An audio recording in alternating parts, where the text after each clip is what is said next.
हमारे चैनल पर आप सभी का हार्दिक स्वागत, वंदन, अभिनंदन है। आज मैं संझा गीत पेश कर रही हूँ।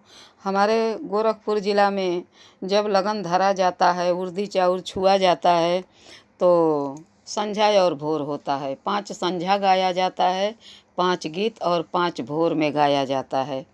तो एक संझा है, घर में जितने भी मर्द होते हैं शादीशुदा, सबका नाम ले करके गाया जाता है। तो आइए गीत के माध्यम से समझिए। जिस किसी को संझा भोर चाहिए या कोई भी गीत गाना चाहिए जो सुनना पसंद करते हैं हमारी आवाज़ में, तो प्लीज़ आप फरमाइश कर सकते हैं। मैं पूरी कोशिश करूँगी आपके कसौटी पर खरा उतरने की। आइए संझा सुनते हैं कैसे। बोलेली संझा माइयो के करे घरे जाऊं, बोलेली संझा माइयो के करे घरा जाई, के करे घरे धानिया सुलक्षणी बा, के करे घरे धानिया सुलक्षणी बा। साँझे बारे दियाना परात भरे पानी, अरे साँझे बारई दियाना परात भरे पानी, होता भीनु सहारा बढ़निया लिहले टाड़ी, होता भीनु सहारा बढ़निया लिहले ठाड़।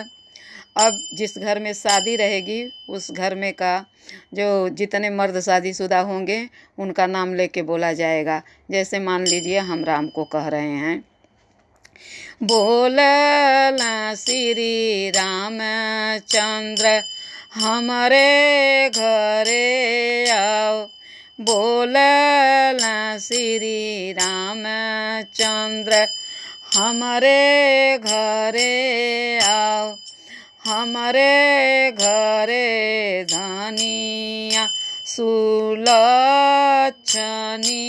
बा, हमारे घर में धानिया सुलक्षणी बा।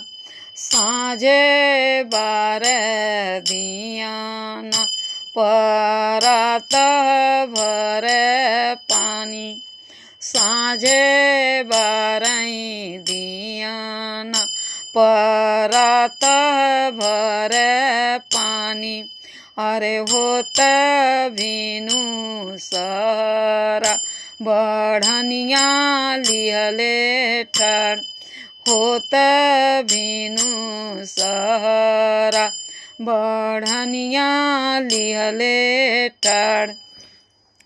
बोलेली संझा माई हो के करे घरे जाऊं, बोलेली संझा माई हो के करे घरे जाऊं, के करे घरे धानिया सुलक्षणी बा, के करे घरे धानिया सुलक्षणी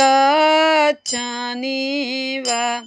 बोलला श्री कृष्ण चंद्र हमारे घरे आओ, बोलला श्री कृष्ण चंद्र हमारे घरे आओ, हमारी जे धानिया सुलक्षणी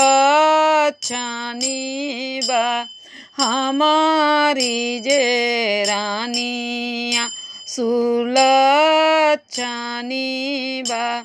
साँझे बारई दियाना परात भरे पानी, साँझे बारई दियाना परात भरे पानी, होत भीनु सारा बढ़निया लिहले ठाड़ी होत भीनु सारा बढ़निया लिहले ठाड़ बोले ली सांझा माइयो के करे घरे जाए बोले ली सांझा माइयो के करे घरे जाऊं।